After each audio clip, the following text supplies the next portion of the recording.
me when you see me come and make some room. Everywhere I go, I'm in the spotlight. This is a good life. I'm living bold. This is what it looks like.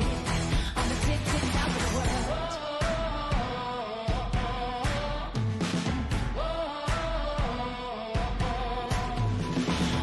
The port strike is over. Thank goodness. So now we can officially start 2025. Is that right? So today, let's go through a few of the things that I'm watching in 2025. Hi, welcome by Land and by Sea, an attorney breaking down the week in supply chain, presented by Maritime Professor, me. I'm Lauren Began, founder of Maritime Professor and Squall Strategies, and I'm your favorite maritime attorney.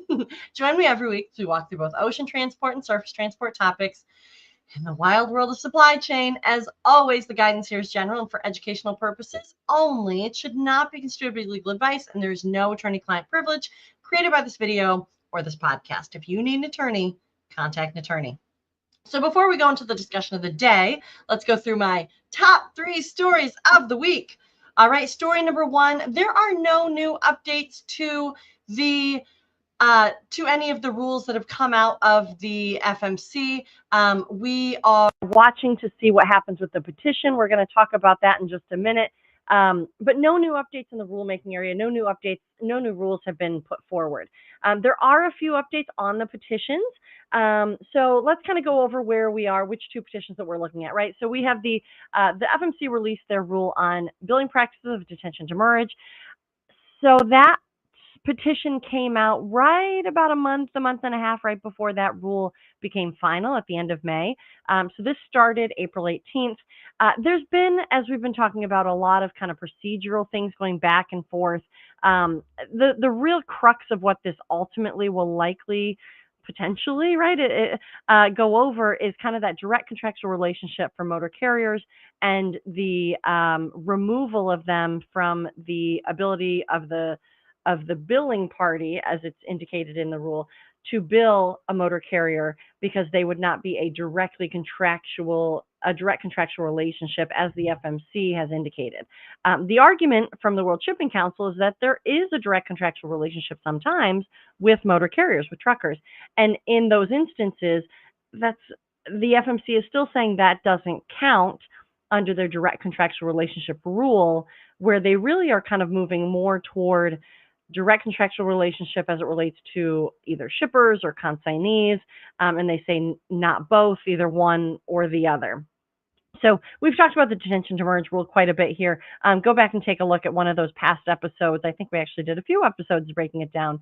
But we had an interesting development in December where a few trucking associations got involved, wrote an amicus curiae brief, and basically said, we have some thoughts on this as well. But we do have some updates this week. The World Shipping Council filed their reply brief. So a longer form argument came back from the World Shipping Council this week. And I'm not going to go too far into detail here. I'm still kind of digesting the whole thing. It only came out a few days ago. But I just want to quote part of their opening, which I think is kind of it's a well-written summary of their position and what they are presenting as their argument in this petition. So again, the World Shipping Council brought this petition in the U.S. Court of Appeals for the D.C. Circuit against the Federal Maritime Commission, against this final rule, this detention demurrage billing practices rule. They've been going back and forth, but there's a motion to dismiss. I'm confusing it with the next one. There is a back and forth, procedural back and forth here, where they're trying to decide if FMC has standing, if the World Shipping Council has standing. It kind of goes back to the legalese of it all. They haven't quite gotten into the crux of the matter, but I thought this was a well-written summary in the intro of the reply brief. So the World Shipping Council says the Commission's responses fail to persuade and are revealing of one of the final rule's key flaws, pointing to the detention demurrage final rule. They say the Commission's stated purpose does not match the policy that the Commission ultimately chose to adopt. The FMC repeatedly emphasizes that it intended to limit demurrage and detention invoices to only the parties that negotiated the relevant contracts, as these parties, quote, would likely have greater knowledge, quoting as the FMC on part of the justification, And then the World Shipping Council continues, and would be better able to evaluate and dispute any charges. But the final rule prohibits billing motor carriers, even when those motor carriers have contractual relationships with the ocean common carrier and are thus the best positioned party to receive the invoice under the FMC's own reasoning. This fundamental mismatch between reasoning and result renders the Commission's action both outside of its statutory authority and arbitrary and capricious. The final rule should be vacated. So that's, I mean, a pretty good summary. They certainly go into more depth and kind of more development of their arguments, but kind of a nice distillation in this intro of what the World Shipping Council is trying to prove here. They're trying to say, look, the rule is a little bit inconsistent or mismatched to the application, and further, they're saying that the FMC went too far and is reaching outside of its statutory authority. And because of that, this is random, arbitrary and capricious. This is just random that the FMC is doing this in a way that isn't well supported by the Congress telling them to do it. That's kind of the distillation of the argument here in this intro. The stated purpose not matching the policy that the Commission chose to adopt. I think that this argument, as the FMC has stepped into the spotlight, I think this critique has risen. I've seen more and more people. I've seen a lot of people supporting the FMC and where it's going with its delivery or its enjoyment of its statutory authority. But it's clear to see that the FMC has gotten a lot more active in the past few years as well, right? So I think as it's gained attention and as it stepped into the spotlight that it found itself in after those 2021, 2022 congestion years, I think that we've also seen a critique of, are they being too active? In general, right, an active commission will often find itself, the critique of mission creep is usually what it is. Mission creep being you're kind of creeping outside of the mission that you've been given. And as we remember, right, Congress gives these agencies their authority. The FMC has the authority through the Shipping Act and a few others. But the Shipping Act is kind of the main authority and main jurisdiction for the FMC to enjoy its regulatory authority here. And, I think a responsible commission also does a little bit of checks and balances within itself against its statutory purposes and authorities. And I think that we might see that in the change of administration and a following change of chairmanship. I think that Chairman Dan Maffei did a fantastic job of really trying to provide available venue for a large portion of the shipping community, and not just shippers, but a large portion of the shipping community that wasn't quite sure what to do when they all of a sudden had all of these giant charges. They weren't exactly sure what to do. And I think that the FMC stepped into that spotlight well, in that they provided a lot of opportunities for piecemeal and bite-sized opportunities for dispute resolution instead of just going to the big bang of a big lawsuit.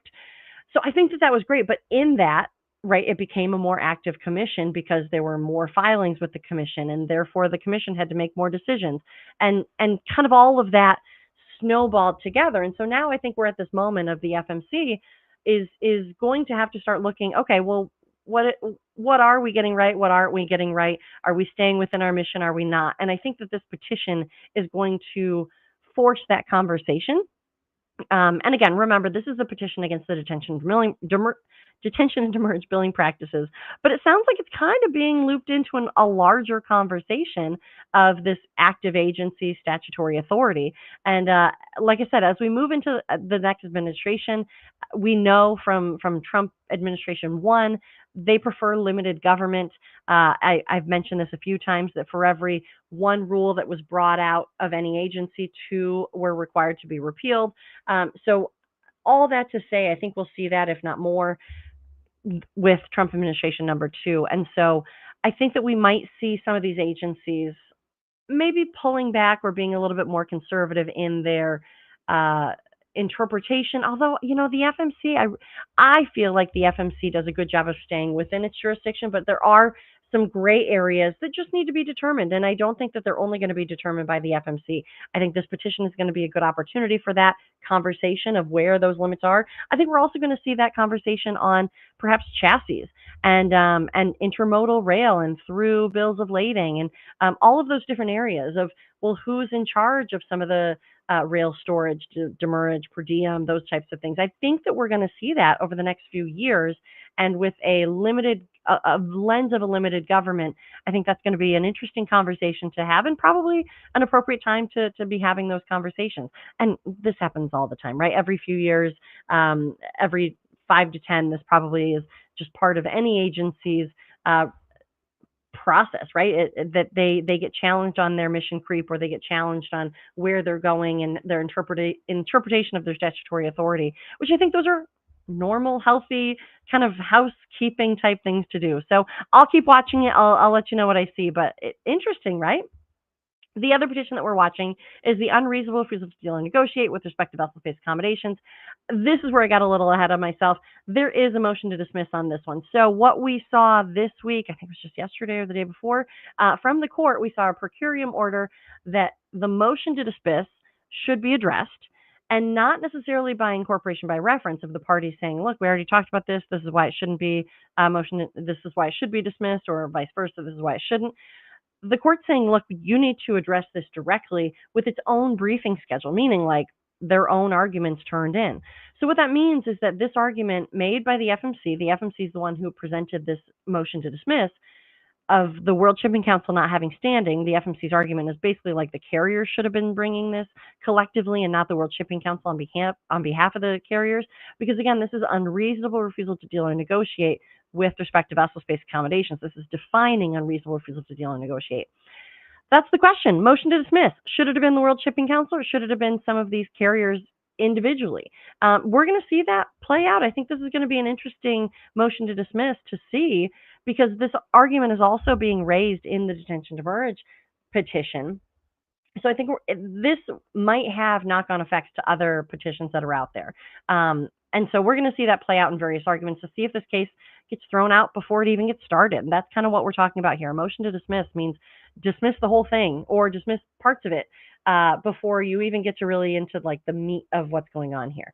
Hopefully, I mean, on all of these, I hope that we get to the content, the subject matter of kind of the argument at issue. And that's not to dismiss a motion to dismiss saying shouldn't be properly heard. But I'm interested to see, this one particularly, unreasonable refusal to deal and negotiate, I'm interested to have it challenged in thought, because I'd like to just make sure there's a few parts that I have questions on that I just want to make sure that they're on the right track. So I think that this will be a really interesting one to watch.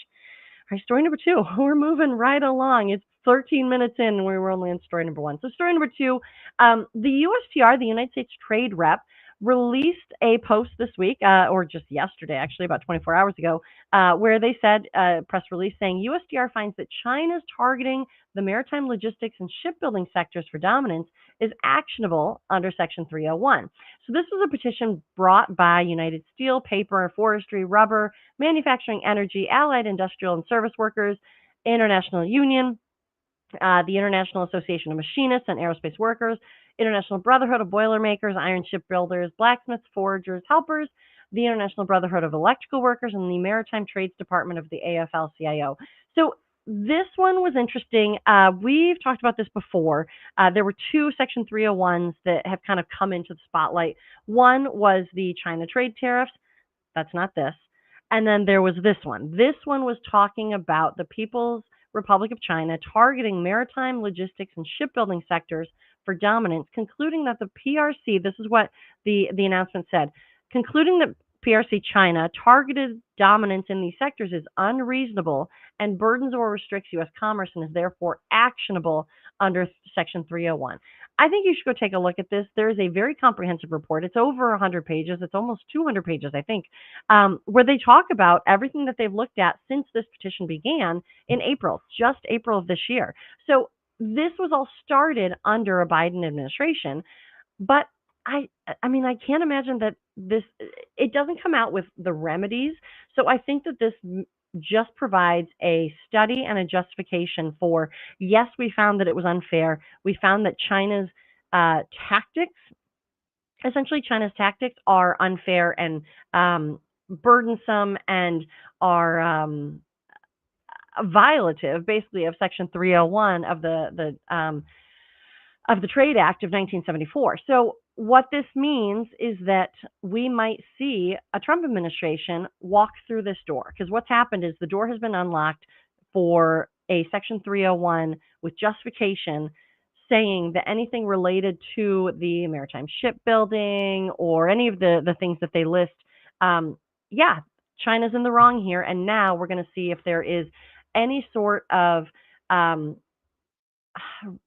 any sort of how how can I say this, proceeding determination that needs to be taken to try to correct or negate or make even the playing field anything in this unreasonable or discriminatory or burdening or restricting of the U.S. commerce. And that might be tariffs again. This might be another justification for tariffs.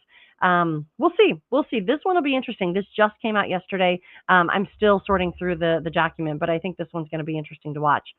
All right, story number 3. Sean Duffy, have you heard of him? He has been nominated for the Department of Transportation, Secretary of the Department of Transportation, SecDOT. He doesn't have a lot of transportation experience, but I did read somewhere, and I haven't been able to confirm this, but I did read somewhere that he does have his commercial driver's license, his CDL. So he must have some potential trucker experience, because you don't just necessarily get a CDL for no reason.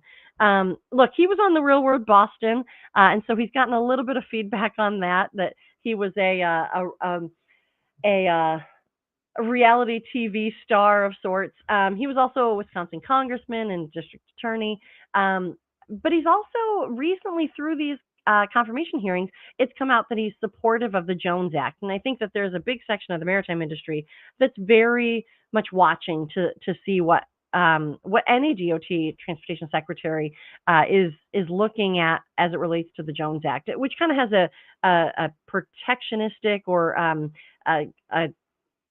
I don't want to say protectionistic necessarily, but it provides an opportunity for U.S. flag and U.S. mariners to have a fighting shot, basically. We'll go into the Jones Act another time. There are two sides to it, obviously, and it can become, it's not necessarily even something that falls on political lines, but it does have kind of two different sides to it. So notable that he's come out saying that he's supportive of the Jones Act. So like I said, he was a congressman for Wisconsin. He was a member of the House Financial Services Committee during his tenure. Not that has anything to do with transportation, but you know, that's good that he was with the numbers committees, financial services. He was a contributor on Fox News since 2020. He was on Fox Business. So, I mean, I think that this kind of circling around, he's a numbers guy who does business things. So perhaps there's something there. He has received some industry support from OIDA, the Owner Operator Independent Drivers Association, saying that he understands small business truckers.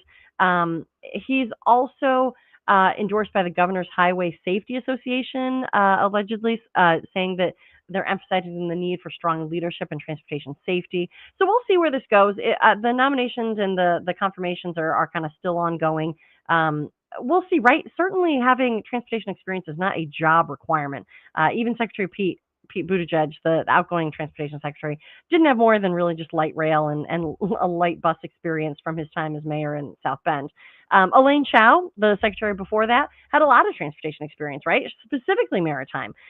Obviously, I love to see that, but we'll see where this goes if Secretary Duffy, if confirmed, where he would go with his term and what his priorities are. I think that it's sometimes a good thing to bring fresh eyes to transportation sector, but then also it's a very, as we all know, right? There's a lot of different modes within, and it can be drinking from a fire hose for a long time just to get up to speed. So let's see where he goes with this. But let's get into the meat and potatoes of the day. I just kind of want to quickly run through some of the 2025 things that I'm looking at. We've seen the ILA. We've seen that there was a deal struck. And all I really have to say here is that it looks like mid-February is when we're going to see this deal finalized. I've been hearing about a potential meeting happening in mid-February. Again, the rank and file have to approve this negotiated agreement on both sides, but both sides already seem to be taking victory laps here and applauding President Trump for his involvement and assistance in getting this deal done. I think I reported last week, one of the newer things that we found out was actually when the ILA leadership went to Mar-a-Lago to meet with Trump mid-December, I think December 15th. He actually called U.S. Maritime Alliance at that time. And so there might have been like a little mini negotiation discussion at that time, which we didn't know. We just knew that the ILA had met with President Trump. So that's interesting. What we know about the agreement, it's still under wraps, but we've been hearing a few here and there. 6-year contract, it looks like, so 2030. Meet you back here. We'll talk about it. A potential 62% wage increase, it looks like, is where we came out. The ILA has been saying that it's stronger healthcare and retirement package. Jobs preservation and expansion is a key tenet, and a tech advancement is allowed if new jobs are also created. So I think that's going to be good for just making sure that our ports and our services are able to advance with tech advances. FMC things that I'm watching in 2025, as we know, Commissioner Carl Bensel departed FMC in mid-December. He went over to work for the National Association of Waterfront Employers, NAWI, which leaves an open commissioner spot. We've been hearing a few names floating about. I still don't want to say the main name that I keep hearing because it hasn't been put out there publicly, but I'm starting to hear a little bit more about one person in particular that is being eyed. But until they're fully and officially nominated, it's just a rumor. So we'll see where that goes. And then also, we've talked about this, Chairman Maffei moves to a commissioner role. A new chairman of the FMC has not been appointed or named, so we'll keep watching that. In 2025, I anticipate that we're going to see charge complaints move into a formal rulemaking process.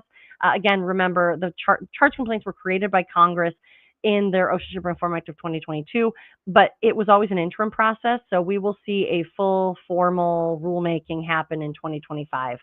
We're also going to be watching for alliance reshuffling. We'll dive into this in a little bit more depth in a future episode, but we have 2M has disbanded and moved around.